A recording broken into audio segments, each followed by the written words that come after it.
So how you doing, Akwesi? I'm doing wonderful by God's grace. Thank you for asking. Thank you. What have you been up to? The season is fully going on. It's been very busy. All summer I've been doing a lot of training, but since October we've been traveling around the world and compete almost every week on different competitions around the world. I understand you have an event coming up. What is it about? Yes, on December 25th, I'm supposed to travel to St. Moritz, Switzerland. And what I'm doing there is an international trainings week where I'm preparing for the World Championships that are coming up in January. So I still have about 5 races left this season, but this specifically coming up is to prepare for the World Championships that's going to be in January. So how has preparation been like so? It's been a great season so far. Preparation has been good. We have a little hiccup, obviously, because to be able to do what I do in my sport, it comes down to having the budget to travel, to be able to have your coaching with you, and to be able to have the equipment with you and things like that. And that's a little hiccup that we're dealing with right now, and hopefully that'll be resolved soon. So as today, I'm not traveling yet, but we hope that in a couple of days that will change because funding has been a little bit tough to make it happen. Why has funding been a challenge? Obviously, I have not been able to receive some financial support that I was hoping for, which was all planned in the summer. During the summer, my coach and I sit down and we planned the full season. And so the full season, there's a budget attached to that. And, I was hoping to receive certain funds that unfortunately hasn't come in. Some funds hasn't been paid or been released, or I lost some sponsorship in Europe, for example, because, they don't see the value in it when you're competing for Ghana. The value to them is less. For me, the value is big. It's an honor to compete for Ghana. But that can be an uphill battle sometimes to be able to have the necessary funds to compete against these big nations. This is not just any sport. This is a very difficult sport that requires a lot of traveling because you don't have the snow on your backyard. You have to travel to different countries to be able to do that and to be able to have the very best coach. Obviously, if you want to perform well, you want to have a very good coach. So for me right now, I'm in discussion to potentially having to drop my coach, and I hope that that's not going to be the case. You spoke about conflict organizations in Ghana. You spoke to the government of Ghana. What did they say?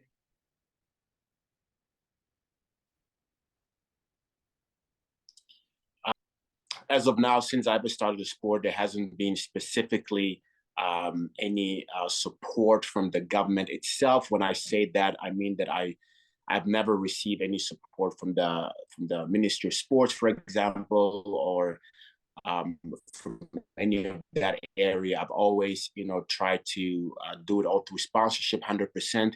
I have been a recipient from the IOC Olympic Scholarship, which was in support of the Ghana Olympic Committee, who signed it off, who helped me get that. So 3 years before the Olympic Games, you get a little support to be able to train. Unfortunately, it's a great opportunity. It's very helpful because every little thing helps, but it doesn't cut what you need for budget-wise to be able to hire some of the best coaching and to be able to compete against the big nations. So that has always been a struggle. I know that there's a lot of other athletes that also need support and need help, but I've always trying to push it through sponsorships. And eventually that becomes tough, right? When you're representing a nation and when you are trying to put your country on the map, these sponsors, they're also looking at that as well.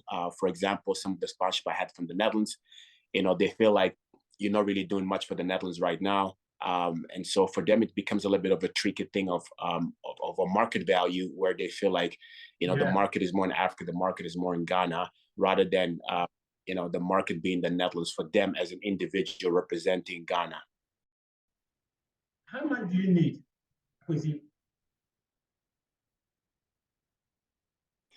In terms of budget rise, I'll never really say exactly the amount because, if you want to win gold, then you need the best amount that some of these big nations like German have, Great Britain has, and I'm not going to go into that. I mean, Great Britain has a budget over like $1 million. It's not that. Average right now for me personally to be able to compete on the highest level, there's a budget about $150,000-$200,000 a year. But you can do it. You can do it $80,000 as well, but you're not going to be able to get the results you need. Just my coaching only is about $75,000. Then you have to travel to about 10 different countries during the year. You have to get the hotel, the rental car. You are in a winter place, so that means that it's really expensive. If you go to Switzerland, for example, the runs that you do, basically the training runs that you do, it all really adds up very quickly. And not forget too that when you are on the road traveling, competing, you're not actually doing a normal job, which means that you still have a family to take care of, a mortgage to pay for. So there's a lot more going on than just, training, competing. There's a whole, there's a lot of things involved, basically. So yeah, it's a budget of $150,000 to $200,000 a year to be able to compete against the best of the world. But again, like I said, with $80,000 to $100,000 a year, you can do it as well, but you won't be able to compete on that highest level. I mean, I'm a bit confused here because your days are quite close, and what it means is that you need all the energy you can require, all the resources available to be able to get yourself ready for this very event that is coming up.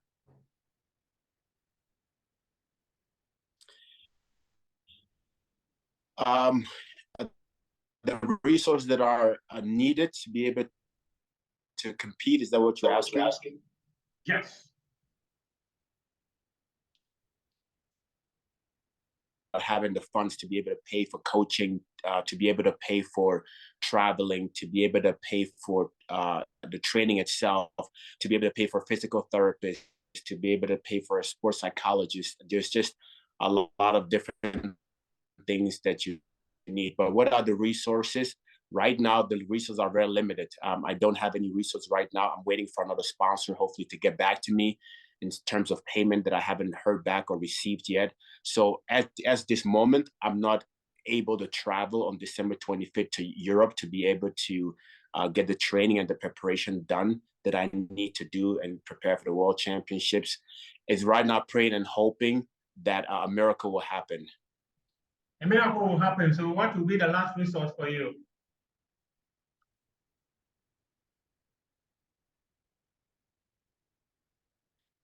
The last resource is hoping to attract sponsors in Africa and Ghana. Obviously, globally, I'm well known.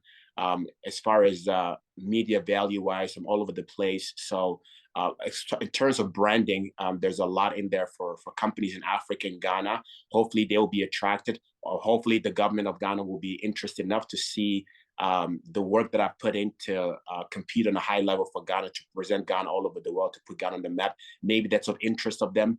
Maybe it's the tourism. I don't know. I hope to receive some form of support to be able to continue this.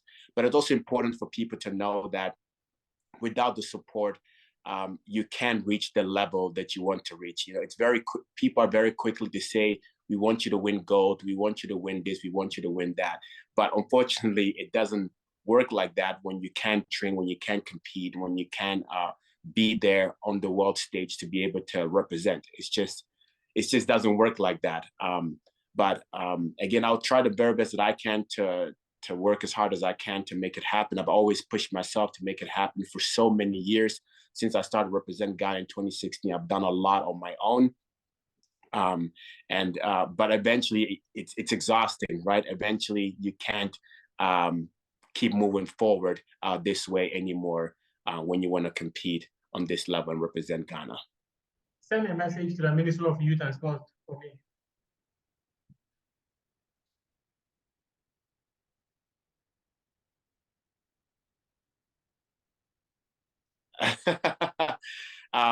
I hope that there's value in what I'm doing. I hope that he has seen what I've done, how I'm representing Ghana. I've never talked to the Minister of Sport before in my life from Ghana. I know of him, but I've never talked to him personally. Never has that been a message towards me after winning a bronze medal last week for Ghana on the winter sport, the very first time ever. All the fact that I just became the first African ever in history to have a podium finish in a world championship with winter sport of all Africa out of 1.4 billion people. And I've, up to the day of today, never heard of the Minister of Sport. So to me, I don't know why, but maybe I'm not worth it, and maybe I'm not delivering any value to them. Do you sometimes often feel that you've not been given the needed support that you often feel different?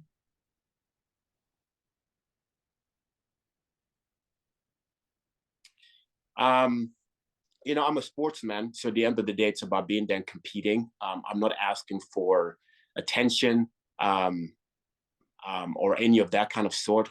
All I'm asking is that any other athlete that I compete against, I know that they get support from their government when they compete on that highest level.